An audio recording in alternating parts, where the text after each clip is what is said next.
monsieur, bonsoir, bienvenue, il est 20h15, voici vos infos du soir. Les Marocains impatients de voir débuter la campagne de vaccination, elle est prévue la semaine prochaine avec l'arrivée de nouvelles doses en plus de celles acheminées hier. Les réactions dans cette édition. 100 000 hectares à reboiser chaque année, c'est l'objectif affiché par la direction des eaux et forêts à l'horizon 2030. Nous en parlerons avec son secrétaire général.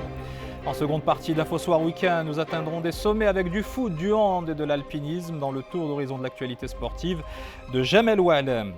Et du sport, il en sera aussi question avec l'un des plus jeunes pilotes de karting au monde. Il s'appelle Naïl, il a 5 ans et il est marocain. Le prodige sera avec nous sur ce plateau. Dans tous les foyers, y compris chez vous, c'est le sujet de discussion du moment. L'arrivée des premiers vaccins contre le Covid-19 et le lancement la semaine prochaine de la campagne de vaccination.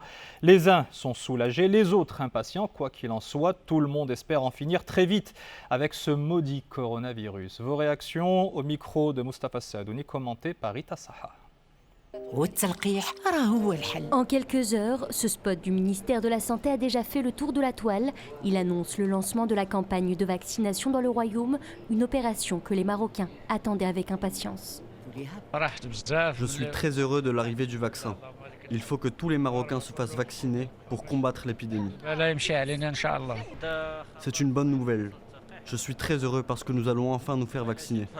C'est rassurant parce qu'on vit dans la peur et cela fait 1 an que nous sommes étouffés par ces masques. Les premiers vaccins seront administrés au cours de la semaine prochaine, une nouvelle qui a rassuré les citoyens. Bien sûr, nous sommes contents, nous espérons que cela pourra éradiquer le virus et que notre pays soit toujours en sécurité. Quand on a entendu que le vaccin était arrivé, on était très heureux et on est prêt à se faire vacciner pour retrouver une vie normale. J'espère qu'il sera distribué dans toutes les régions du Maroc pour que tout le monde en bénéficie. Selon le ministère de tutelle, les premières doses du vaccin Sinopharm devraient arriver mercredi prochain dans le royaume. À terme, le Maroc recevra pas moins de 66 millions de doses de ces précieuses injections chinoises et suédo-britanniques.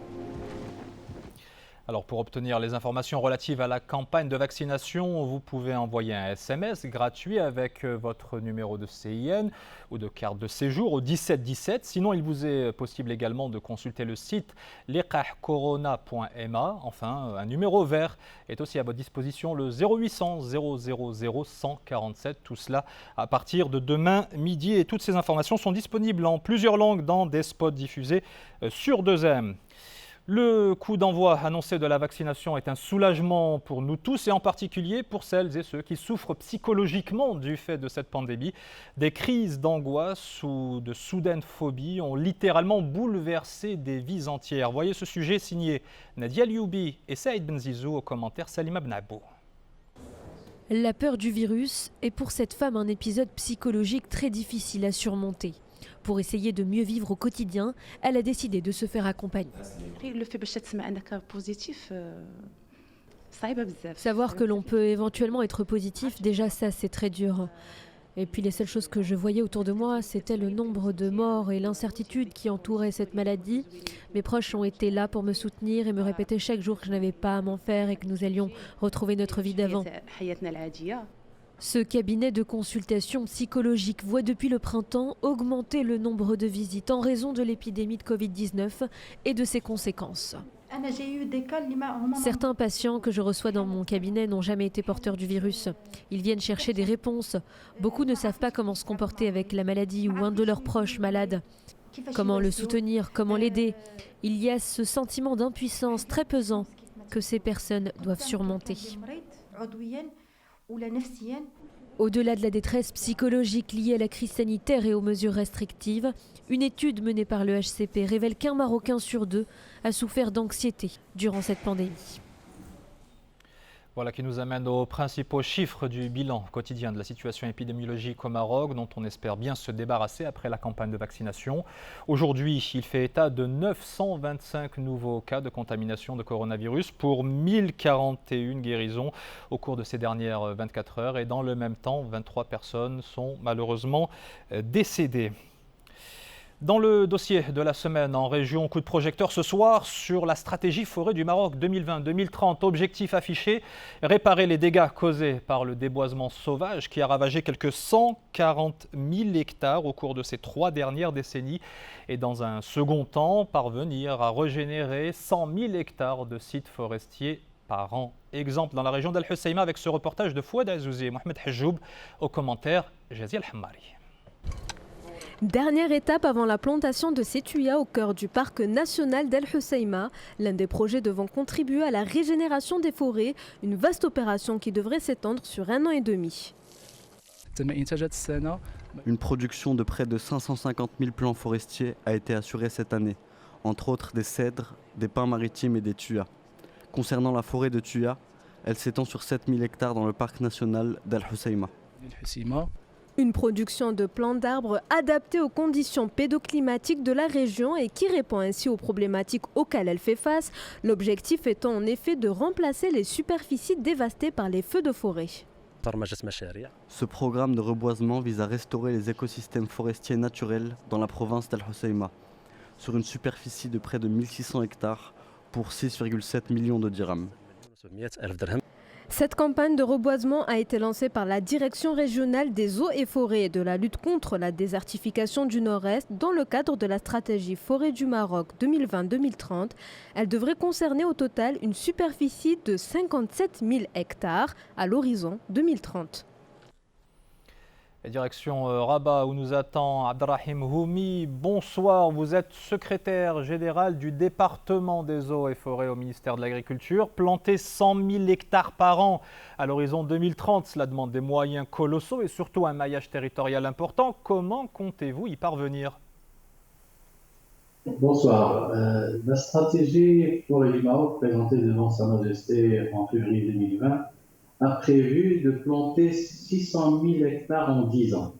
Ce programme s'appuie sur plusieurs leviers pour endiguer les contraintes liées à la reforestation, et notamment les contraintes sociales à travers une approche participative efficace, impliquant les populations usagères et aussi avec des moyens d'incitation adéquats. Le programme aussi il prévoit la levée des contraintes techniques en modernisant la filière des semences et pépinières et en modernisant les itinéraires techniques pour améliorer les rendements, donc les taux de réussite des plantations. Abdrahim Houmi, au-delà de la dimension environnementale, on la comprend très bien, ce programme doit avoir également des retombées économiques. Quelles seront-elles ? En fait, effectivement, ce programme il vise concomitamment la protection des forêts et la valorisation.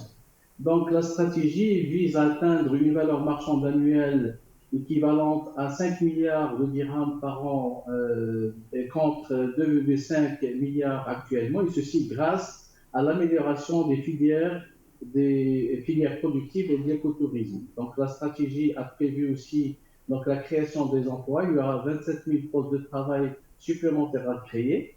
Donc l'implication du secteur privé dans la filière des concessions forestières pour les forêts productives et dans la filière des semences, des pépinières et dans le développement de l'écotourisme dans les parcs nationaux aura certainement un impact direct et indirect substantiel pour l'économie nationale. Merci beaucoup Abdrahim Houmi. Je rappelle que vous êtes secrétaire général du département des eaux et forêts.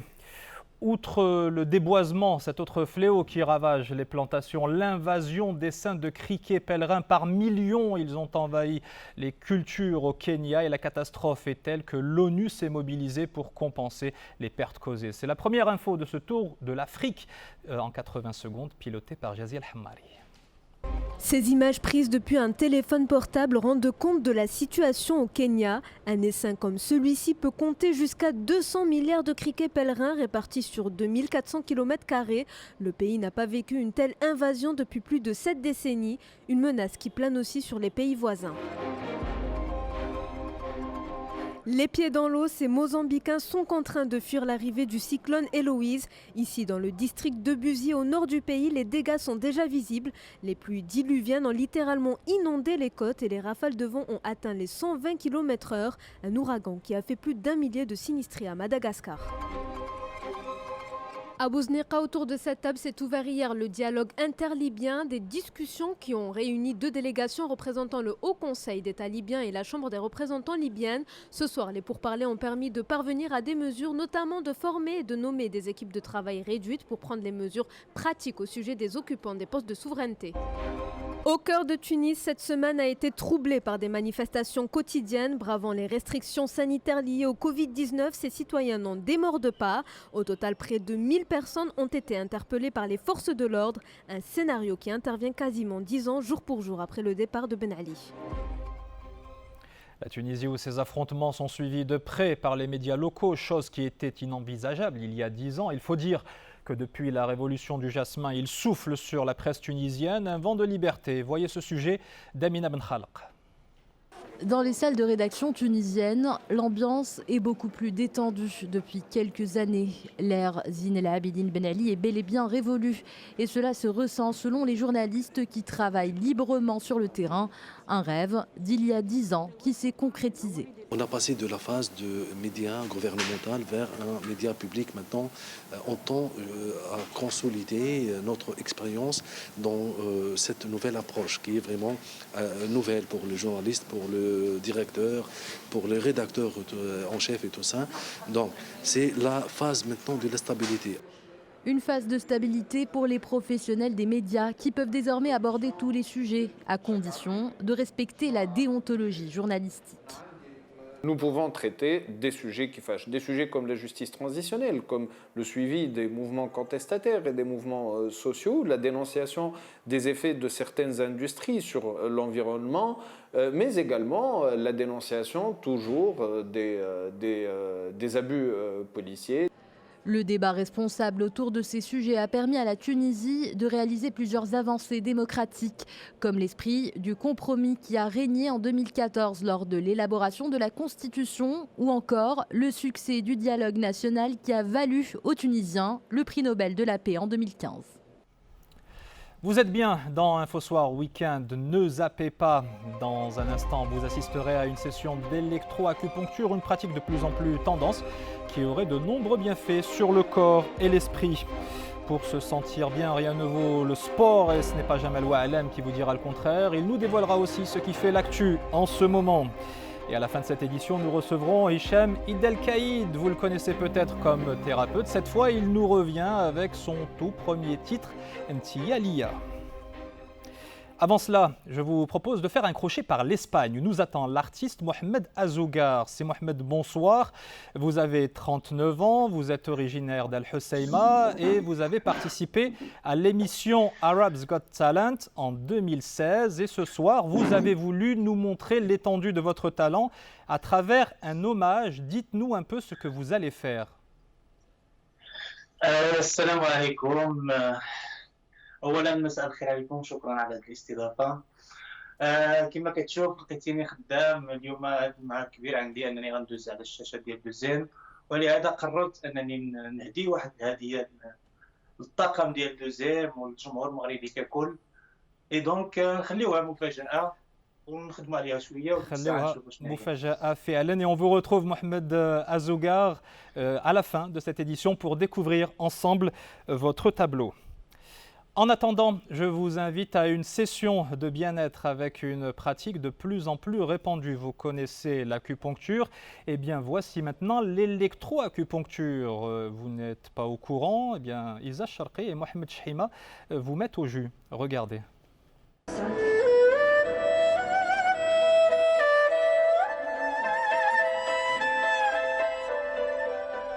Les points d'acupuncture pour l'acupuncture normale, ça donne un effet sédatif, calmant, ça soulage, comme un massage de relaxation.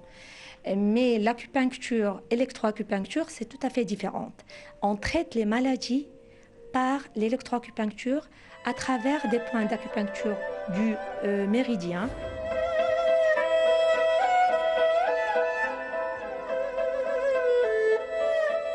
Moi, je viens pour une tendinite et j'ai essayé d'autres méthodes auparavant et ça n'a pas fonctionné. Du coup, par curiosité, au départ, j'ai vraiment voulu essayer pour voir autre chose en fait. Et je vois vraiment des résultats. Là, c'est ma deuxième séance.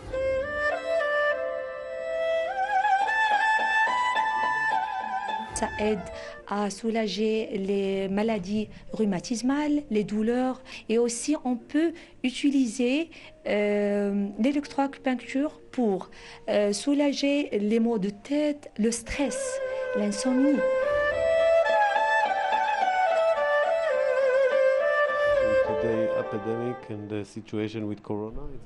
Avec cette situation épidémique et le Covid, cette thérapie est importante car cela permet de renforcer le système immunitaire. Ce n'est pas douloureux, cela me donne un nouveau souffle et me rend plus fort.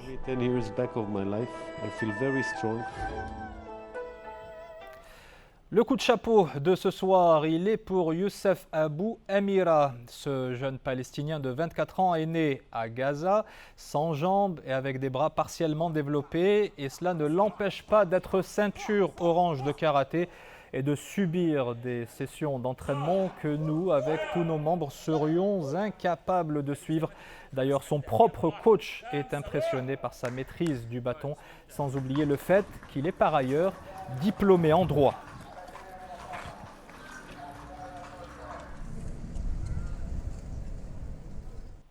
Son tatami à lui, c'est la scène du studio 200. Jamel Oualem nous a rejoint pour Infosport. Bonsoir Jamel. Bonsoir Wadir. Et on commence avec un record.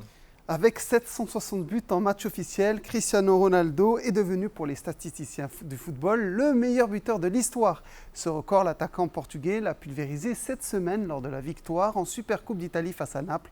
Un 33e trophée dans la carrière prodigieuse de CR7. Vous le voyez derrière moi Wadir. Donc Cristiano Ronaldo est le roi des buteurs avec 760 buts. Il a devancé donc le Tchèque Josef Bitsan qui aurait inscrit 759 buts entre 1922 et 1935. Quant au roi du football, Pelé, le Brésilien, il aurait inscrit lui 757 buts. Alors ce record, il fait toutefois face à pas mal de contestations. Le président de la Fédération tchèque de football avance que Josef Bitsan, décédé en 2001, aurait inscrit 821 buts alors que Pelé indique sur son compte Twitter qu'il a marqué le total inégalé de 1283 buts. Ballon rond toujours, mais avec les mains cette fois et quelques kilos en trop. Et oui, Wadia, la Coupe du Monde de handball bat son plein en Égypte et c'est une star inattendue qui fait le buzz. Gauthier Mvumbi, pivot congolais âgé de 26 ans, décape avec ses 135 kg pour 1,95 m, une masse qui ne passe pas inaperçue en Égypte, un joueur jusque-là inconnu qui connaît son heure de gloire, autant pour ses performances que pour son gabarit atypique dans le handball.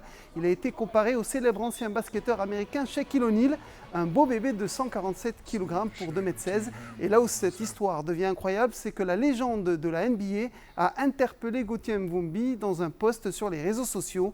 Une véritable mise en lumière pour le Congolais et le handball lui-même, qui n'est pas le sport le plus médiatisé, Wadia.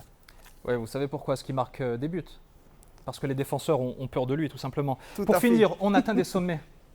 Et oui, l'un des derniers grands défis de l'alpinisme, Wadir, vient d'être relevé avec succès. Le Népalais Nirpal Purja, surnommé Nimsdai, a réussi l'ascension en hiver du K2, le deuxième sommet le plus haut au monde qui culmine à 8611 mètres. Cette ascension, eh bien, tenez-vous bien, il l'a réussi sans oxygène supplémentaire. Un véritable exploit qui a duré 3 semaines avant de gravir le sommet pakistanais. Nimsdai n'en est pas à son coup d'essai. Il y a 2 ans, il a réalisé l'ascension des 14 montagnes les plus hautes du monde. Le grimpeur âgé de 37 ans, ancien membre des forces spéciales britanniques, est entré pour toujours dans la légende de l'alpinisme. Merci beaucoup Jamel et à demain pour l'Actu Sport. Sachez par ailleurs Jamel que le Marocain Ibrahim Bennouna, passionné de triathlon extrême et de montagne, prévoit aussi de venir à bout du K2 et il sera bientôt avec nous pour en parler dans Infosoir Week-end. Un autre talent marocain et pas des moindres puisqu'il est à peine plus haut que 3 pommes, Naïl El Gaoudi a 5 ans et il est passionné depuis le berceau par le sport automobile au point d'avoir avec nous sur ce plateau Naïl El Gaoudi. Bonsoir. Bonsoir. Comment ça va? Bien. Tu es bien sur ce plateau? Oui, très très bien. Très très bien. Tu l'as visité tout à l'heure. Comment tu l'as trouvé, dis-moi? Très très bien. Très très bien. Je te regardais en train de voir tes prouesses sur le circuit, au karting. Qu'est-ce que ça te fait de te regarder piloter comme ça? Bien. Ouais. Et pourquoi tu as choisi le karting? Parce que le karting, eh ben, ça va tellement vite et ça ressemble tellement à une Formule 1. Et mon papa m'a dit que ça va tellement vite et c'est trop génial. Et Kart and Fun, eh ben, c'est le meilleur des pistes. Et c'est super rigolo. C'est super rigolo. Tu fais ça parce que c'est rigolo ou parce que tu as envie de faire de la F1 après? Parce que j'ai envie de faire de la Formule 1 et c'est rigolo, les deux. Les deux en même temps. Oui. Alors, tout récemment, tu as été intégré dans une équipe, tu le sais ça se passe où, dans quel pays? En fait, à Dubaï, et je suis dans l'équipe Sergi. Ouais. Et ton coach, il s'appelle Borja Barreda. Il a voulu t'adresser un petit message. On va l'écouter là tout de suite. Hello Nahil, how are you? It's Borja here, your coach from CRG team. I would like to just give you a message in behalf of our team that we're very proud and happy to have you on board. Especially because you are the youngest driver, most talented, with great potential. And not only the youngest driver of our team, but also in the UAE.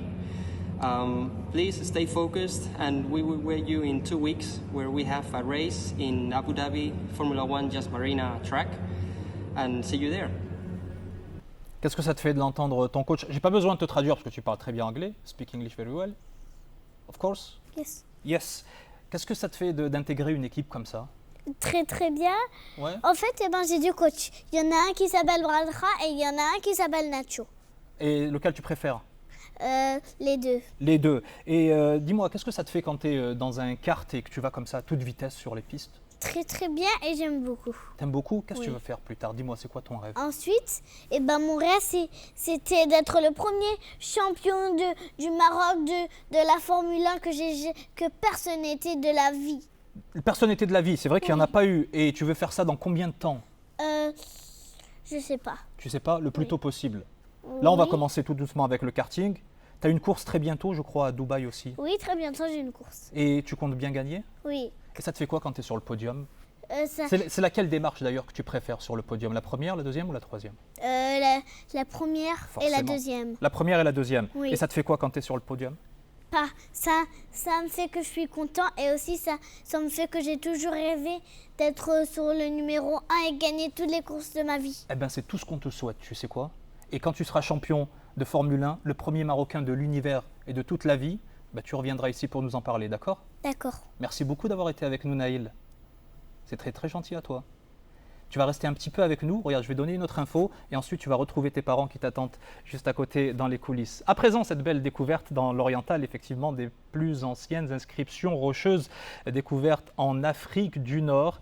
Ces premières preuves d'art rupestre préhistorique ont été identifiées dans la grotte du Chameau, dans la vallée de Zegzel, à Berkane. Ces premières annotations sont constituées par des gravures préhistoriques, figuratives, semi-figuratives et géométriques. Et vous en saurez encore plus ce soir dans Al-Masaïa, présenté par Houssine Ouzig. En attendant, dans InfoSoir Weekend se poursuit avec ce nouveau titre que vous avez peut-être déjà entendu ou même fredonné. Bienvenue Hicham. Merci pour On est ravis. l'invitation. Alors certains, je le disais, vous connaissent pour vos dons de thérapeute, plus que pour vos talents de chanteur. Comment on passe de l'un à l'autre? Bah, en fait, je ne passe pas de l'un à l'autre. Le chant, c'était quelque chose que j'ai toujours aimé depuis petit. Ouais. Et ça a toujours été un rêve qu'un jour, je pourrais faire un titre à moi, parce que tout mon entourage aimait la façon dont je chantais. Et je me suis donné un peu de temps. Je me suis dit, le jour où j'aurai les moyens de faire quelque chose, je vais le faire. Et là, Alors, la chanson, c'est une passion. Vous avez même participé à des concours pour percer dans cet ouais, univers-là. j'ai même fait quelques concours en Belgique et tout. Certains assez connus, The Voice notamment. The Voice, j'ai fait, oui. Ouais. Alors le clip, on va le redécouvrir, d'ailleurs il tourne pas mal parce qu'on approche le 1 million de vues sur YouTube. Vous l'avez tourné où? On l'a tourné à Marrakech, à Agafay. À Agafay. Et le réalisateur vous a accompagné? Le réalisateur, c'est Med Léon. Ouais. Med Léon, d'ailleurs qui vous a accompagné et qui est pas très loin d'ici. La prochaine étape, c'est quoi, Hicham? La prochaine étape, on va voir ce que Faire un Thierry album. a donné. L'album est déjà prêt en fait, donc les autres chansons vont suivre. Et on verra ce que ça va donner. Mon public va adorer ce que je vais fournir à la prochaine fois. Il faut quand même avoir un certain cran, surtout quand on est connu avant pour un tout autre aspect, de se lancer dans un univers comme celui-ci. Oui. Il faut du courage. En fait, la chanson et ce que je fais, ça a un lien en fait. Donc la musique, c'est aussi une thérapie pour le corps, et pour tout ce qui est problème psychologique et tout. Donc quand on entend une belle voix qui est dans des belles vibrations, on se sent bien. Donc après avoir soigné certains de vos patients grâce à vos ondes, à vos vibrations, vous voulez les soigner aussi par les ondes sonores? Et bien sûr, parce qu'il y a certaines personnes même quand ils entendent la voix, ils disent ouais, c'est une voix qui apaise, donc on a envie de vous écouter. Déjà quand je fais mes lives sur Instagram, rien que le fait que je parle à mes followers, ils se sentent déjà un peu bien. Donc, eh bien écoutez, c'est une raison de plus pour écouter et regarder surtout ce clip qui est très bien fait. Et pour ceux qui redoutent d'avoir cette chanson dans la tête en permanence, je leur dis tout de suite, elle rentre dans la tête et elle en sort dans la tête très difficilement. Tialia, ça s'appelle. Exactement. Mais en tout cas, merci infiniment. J'aimerais bien citer juste le nom de la personne qui m'a proposé la musique. C'est Imad Dahbi. C'est le gars qui m'a proposé cette chanson, qui m'a plu d'ailleurs. C'est pour ça que je l'ai chantée. Vous avez très bien fait de la choisir parce qu'elle est très bien. Et je ne le dis pas juste pour beaucoup, la télé. Ça me touche. Voilà, avant de refermer, j'étais ravi en tout cas. Merci beaucoup, Hicham Idalkaïd. Avant de refermer ce journal, un détour par l'Espagne pour retrouver Mohamed Azougar, l'artiste originaire d'Al Hoceima. Il était en train de réaliser une œuvre spécialement pour nous. C'est Mohamed, montrez-nous finalement ce que vous avez fait pour nous. Ok. Voilà, on va le découvrir en live. Et ça a été fait juste au moment où le journal a débuté.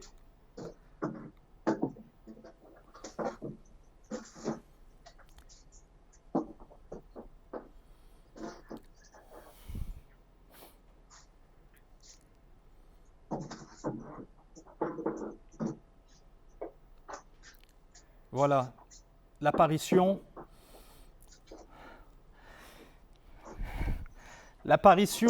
du visage de Salah Eddine Roumari.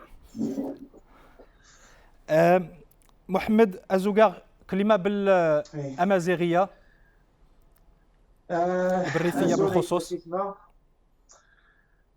تمني غتيري مليح إن شاء الله. قد ما هم نهارا يجود معي سخن غطاس. قد ما غاسندي الهدية لجمهور المغرب مرة. قاكم جد تحية. تمني غاس إن شاء الله تمني إن شاء الله يحمل رب العالمين. تقدم التعزية زي المنبر واني تيجي العائلة نسمارة العائلة ندوزي كلشي. Merci beaucoup, c'est Mohamed Azougar pour ce très beau cadeau et pour votre contribution dans InfoSoir Week-end. Vous nous avez dit, grâce à la traduction de Khalid Mustafaoui, qu'effectivement ce visage était très cher pour vous et pour tous les Marocains. Et on vous en remercie infiniment. Il est particulièrement cher également pour nous. C'est La Gorge Nouée que je vais vous rappeler les principaux titres de cette édition. Vous avez pu voir et entendre la joie et le soulagement de nos concitoyens au lendemain de l'arrivée des premiers vaccins contre le coronavirus et à la veille du lancement de la campagne nationale de vaccination prévue la semaine prochaine. Nous avons mis en avant les efforts déployés pour le reboisement des parcs naturels et des massifs à travers le programme Forêt du Maroc 2020-2030. Objectif affiché, replanter 100 000 hectares par an. Et vous avez fait la connaissance de l'un des plus jeunes pilotes de karting au monde. À 5 ans, Nahil El Gaoudi vient de signer dans une écurie professionnelle aux Émirats Arabes Unis. Il disputera sa première course dans moins de 2 semaines. Voilà, c'est la fin de ce journal qui intervient la semaine des 40 jours de la disparition de Salah Eddine Roumari. C'est pour ça qu'on tenait à lui rendre hommage. Dans un instant, que du sport, suivi d'Al Masaïa, présenté par Hossein Ouzig. Juste après, vous retrouvez Echo et son école des fans. Demain, nous recevrons dans InfoSoir Week-end le chanteur El Grande Toto. Rendez-vous est donc pris ce dimanche, même heure, même endroit.